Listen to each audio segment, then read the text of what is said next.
as we realize, as we make real in our consciousness the presence of God in this place. Let us pray.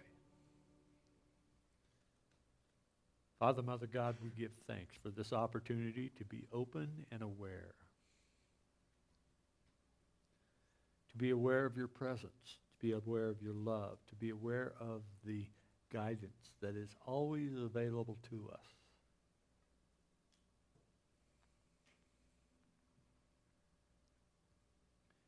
And in this awareness, in this sense of gratitude,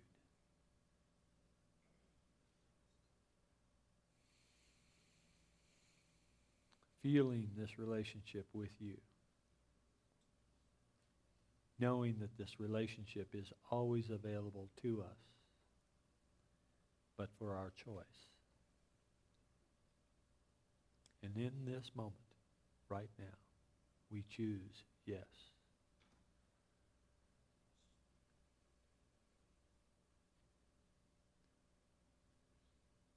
And for this awareness, we give thanks. And so it is that together we say, Amen. Privileged or responsible? Of course, yesterday was Earth Day. Earth Day was originated in 1970. The one senator from Wisconsin, Ray Nelson, I think it was the founder of the movement. He enlisted the the help of a Republican senator from California, Pete McCloskey, to head up this movement with him. And that year, 1970, also saw the birth of the EPA. Of course, some of you may recall 1970 as being the year that Jimi Hendrix died. You may recall that was the year of the last album issued by the Beatles, or perhaps for those of you that are Simon and Garfunkel fans, that was the year of Bridge Over Troubled Waters. Well, it turns out that 1970, as the birth of the EPA, and the movement that came out of that, of course, there was an environmental movement prior to that, but that was really a coalescing series of events with Earth Day, 1970, and later the EPA. And it turns out that Nixon, who was the president at the time, was, in fact, instrumental in the formation of the EPA. He had called upon a governor of Delaware, also a Republican, to head up the Council on Environmental Quality. Russell Peterson was the first head of the Council of Environmental Quality. And it turns out that Russell Peterson and his wife, Linda, and I met and had dinner with at a resort at the bottom of Cinnamon Pass, just outside of Lake City, one summer when we were on our annual sojourn to American Basin.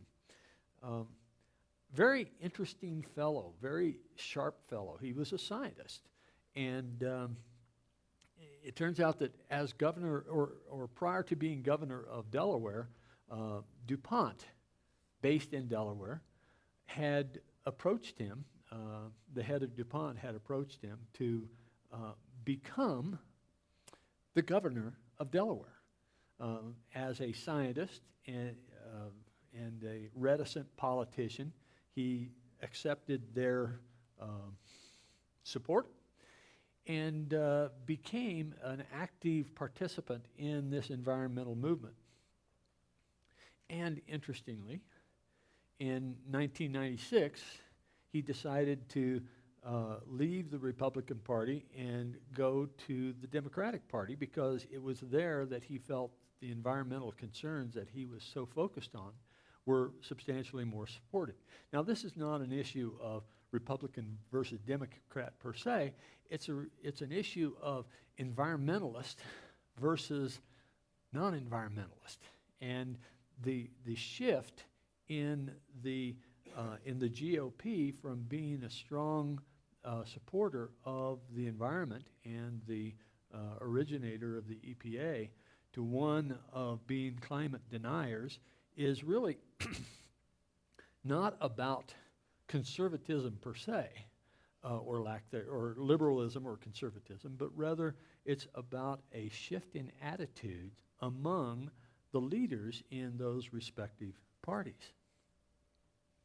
So we look at that shift, and we might in fact spend some time thinking about why that shift occurred. From a sense of responsibility for the environment to a sense of privilege for the taking advantage of the resources of the earth. Well, that, of course, is a position that has long been in tension between the harvesters and the protectors. And so it's not as if that tension arose in 1970 or in 1870 or 1770. It actually has been a tension that has existed for as long as man was out there trying to take advantage of the earth.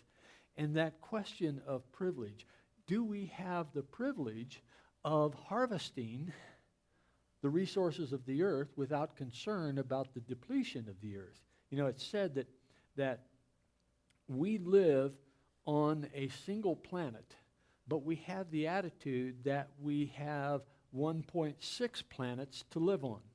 And that being that we actually consume 60% more of the resources of the planet than the planet is able to produce. And that 60% more resources is obviously draining the resource pool that we have. We hear about the scientific discoveries of planets orbiting distant stars, and of course there's now recently a planet where they have been able to look at the atmosphere, and this is a particular situation where they've been able to look at the atmosphere of one of these remote planets, and there seems to be there is slight evidence that the constituents of that atmosphere are what we would expect from a life-based environment. Well, that's interesting. And closer to home, of course, you know, those planets are light years away, and literally, with our technology, literally impossible to even consider visiting. Although there is some interesting movies out talking about Passenger is one of them, talking about a starship that was launched and people on board were put into suspended animation. And I'm really not quite sure why we would want to do that. But closer to home, we hear about Mars and how Mars might, in fact, be our alternate planet. But if we step back and think about it, Mars, the last time it rained on Mars is thought to be about 50 million years ago. And yes, there is water that has been detected on Mars, but it's subsurface water, and it's very briny, very salty. So going to Mars really is a question of can we do it, rather than the benefit of using Mars as a backup planet to inhabit. The planet that we need to focus on, of course, is here, right? And Earth Day, 1970, was all about bringing that into our consciousness. Mars has an environment that would be the worst case of the degradation of our environment. And if we spend the resources to stick around here and focus on fixing up our own house, we'd certainly have a much greater likelihood of success.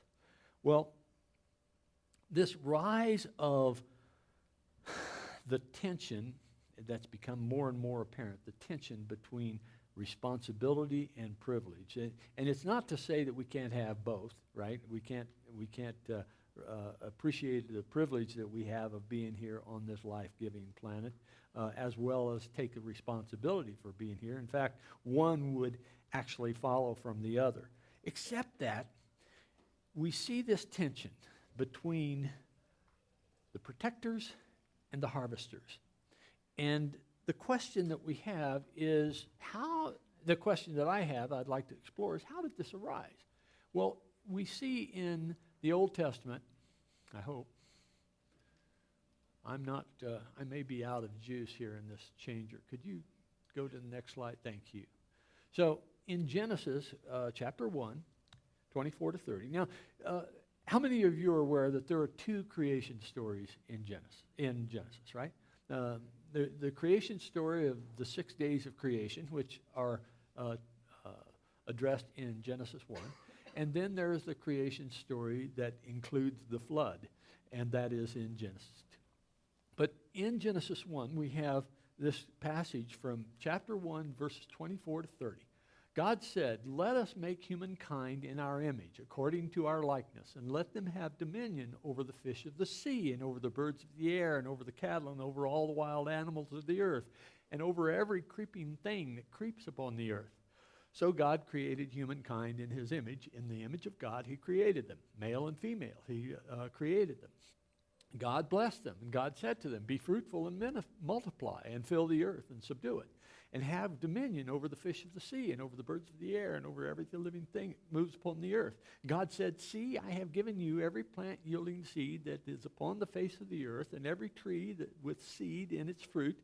You shall have them for food, and to every beast of the earth, and to every bird of the air, and to everything that creeps on the earth, and everything that has breath of life. I've given every green plant for food," and it was so.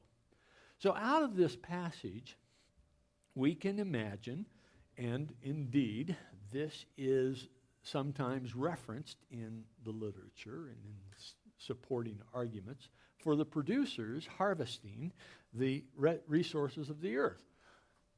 God has given us dominion, right?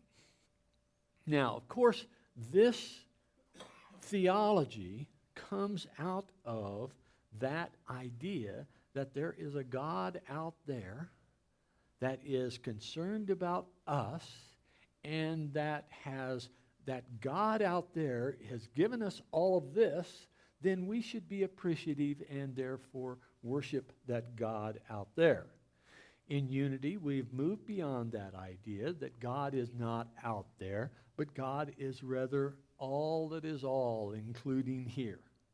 And that we can experience God here in any, as well as we could experience God out there, or at least realize that God is out there. But if realizing that God is in here, and that it is here that we experience God, we can look at this passage and say, well, okay, this passage is not something that we're going to take literally. We will, in fact, look at this passage as being something to regard as a metaphysical lesson, something that we can apply to our lives today. Well, first of all, I'll just mention this in that I rarely use this passage, but I'll mention this, that God created humankind in our image. That's not to say that God is a bipedal, two-handed, two-armed, with a head and torso, but rather that God as Spirit has created us as Spirit, that we are an emanation of that Spirit. And yes, we have taken on this form of 2 hands, 2 feet, hopefully, and that we are representing we are the harbor of this Spirit that we have been created as. But then this idea of dominion, have given dominion over the planets of the animals and fish and birds of the air, that this idea that we have from this passage the privilege of doing whatever we want with the earth. Well, that's one perspective. And you had mentioned earlier, words are amazing things. We can see a word and we can interpret it based upon our perspective. And it's like that old adage that if you have a hammer, everything looks like a nail. If you have a particular mindset, then you're going to interpret everything that you see. You're going to interpret your experience, your relationships, all of the resources that you pull upon, all the references that you pull upon are going to be interpreted in this frame of mind from which you come. So this idea that we have the privilege of harvesting whatever we want, whether it be mineral or animal, whether we choose to have this or that, whether we look out there and see this or that and we say, oh, well, I have dominion, so I'm going to acquire and use that. That's one perspective. Now, another perspective is we have dominion over it, therefore we have responsibility for it. And having responsibility for it is a different thing than just having the privilege of utilizing it in any way, shape, or form that we choose.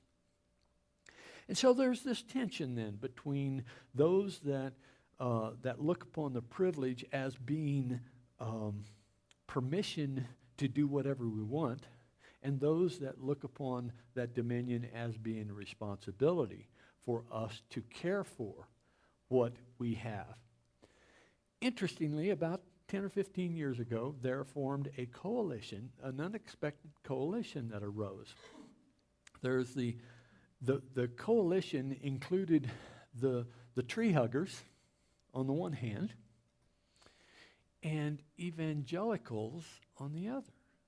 Because there were some in the evangelical movement that said, wait a minute, dominion requires indicates responsibility. So we need to care for the earth. Whereas those who are the producers say, oh, dominion means that we can harvest without concern for the effect of that harvesting. So that tension between the protectors and the producers, if you will, and not all producers are this way. I'm just using that term as a category label. The tension between those is what we are experiencing today in our environmental movement, and why Earth Day is regarded in some quarters as being a wonderful thing to celebrate, and others say, well, it's just something else that those tree huggers are about. Well, it turns out that Earth Day is the largest holiday, or the largest day of celebration on the planet. It is actually regarded as a day of celebration by over 1 billion people. Now, how they arrived at that number, I'm not sure. But so let's say that 15% of the planet regards Earth Day as an important thing to recognize and to acknowledge. Well, that 15% may in fact have the power to move us into that consciousness where we are concerned with the planet. It's interesting that from here we look at the New Testament and we say, well, what did Jesus have to say about the environment? It turns out nothing. But he did offer this in Luke, which was written about 85 or 90 CE, some 55 or 60 years after the crucifixion. But Luke offered us this. When Jesus came to Nazareth, where he had been brought up, he went to the synagogue on the Sabbath day, as was his custom. He stood up to read, and the scroll of the prophet Isaiah was given to him. He unrolled the scroll and found the place where it was written, "The Spirit of the Lord is upon me, because he has anointed me to bring good news to the poor. He has sent me to proclaim the release of the captives and recovery of sight to the blind, to let the oppressed go free, to proclaim the year of the Lord's favor. And the last passage here, he rolled up the scroll and sat down. His teaching is about bringing good news to the poor, about releasing prisoners from their chain, about strengthening the weak. And as we look at the effects of the unrestrained, unbridled production, harvesting of the resources of the earth, we see that indeed the weak are taken advantage of. People are imprisoned by their environment. You look at cities where there is a heavy industrial complex, and you say, oh man, you go into the neighborhoods nearby. I was out in Commerce City the other day searching for a auto salvage yard to replace the seat in our van.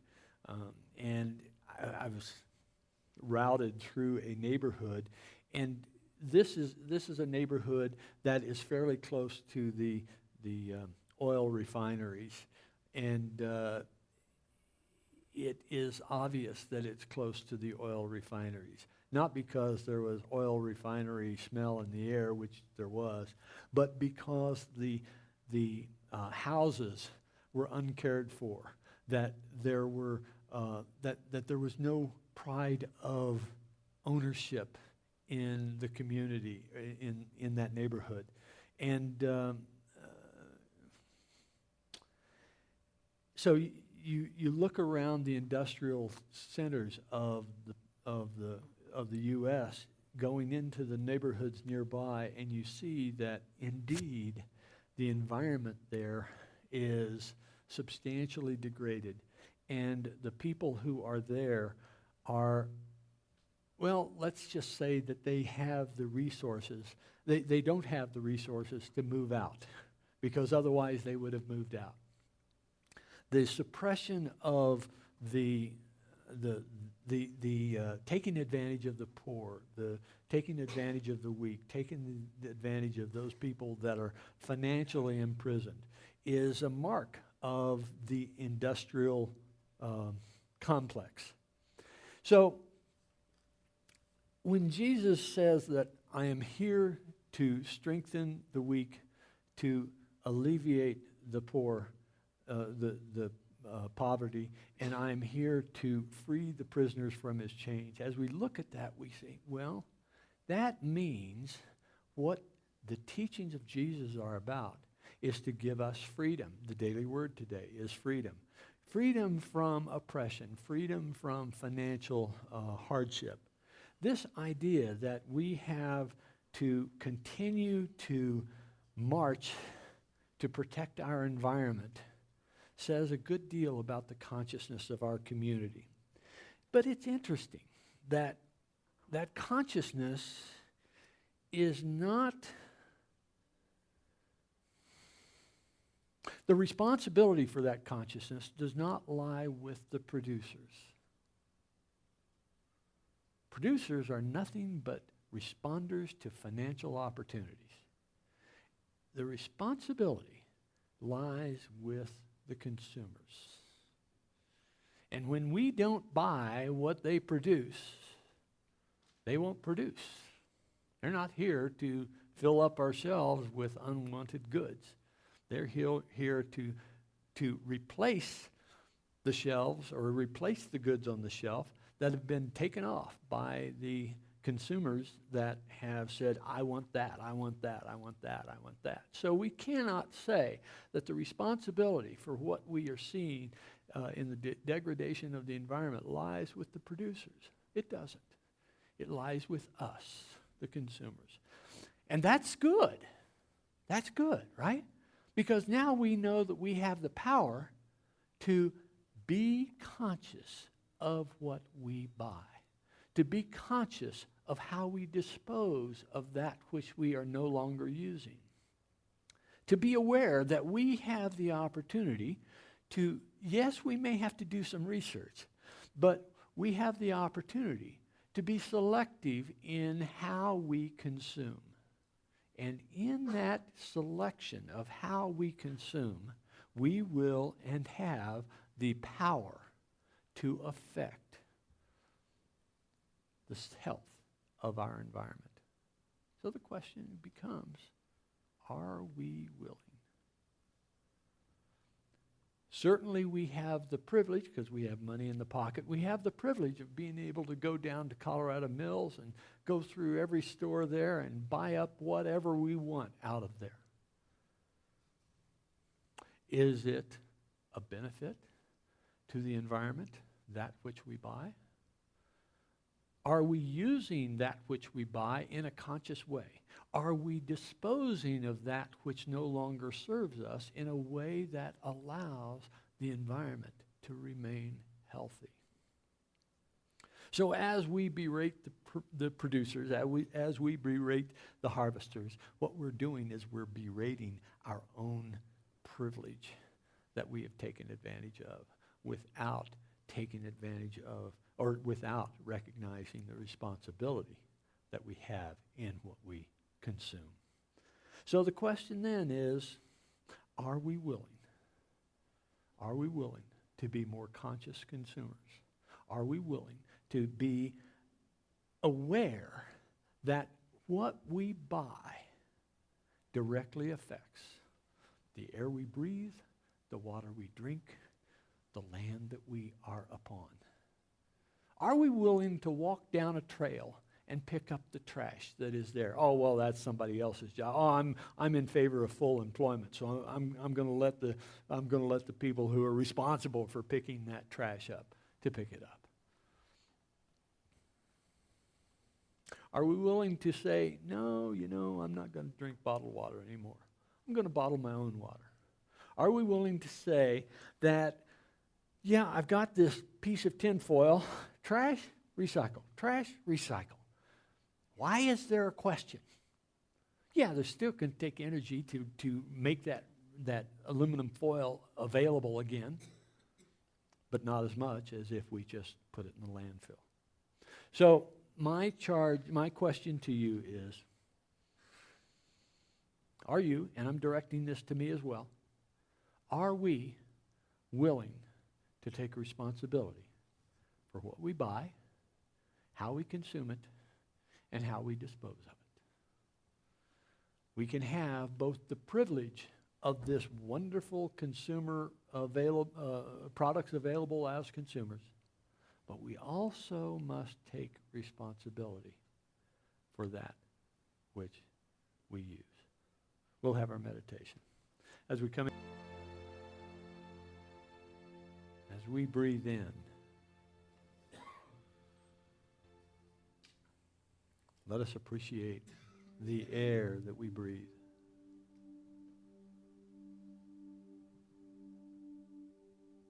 Feel that clean air moving through your body.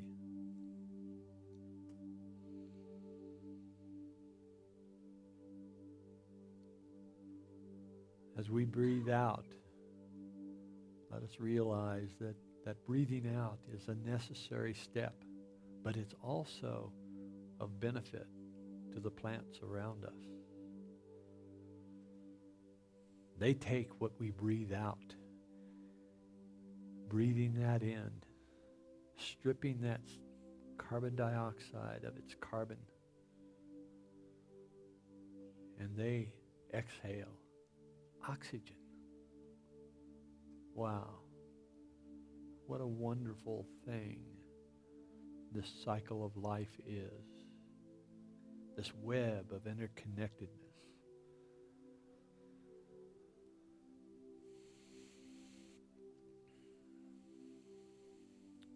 We are but part of that web.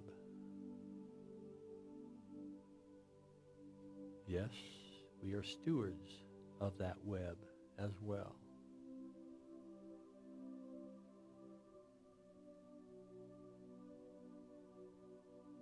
Are we willing to be good stewards?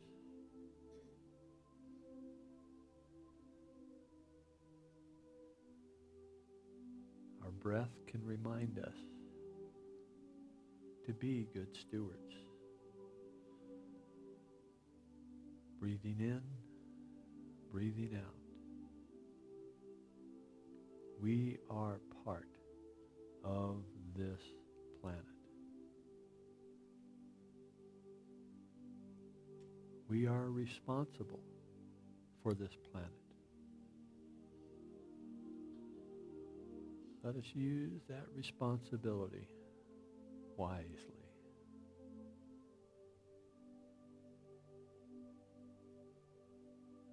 In the awareness of this, in the celebration of this, let us come back into this time and place, sharing the words of Alleluia.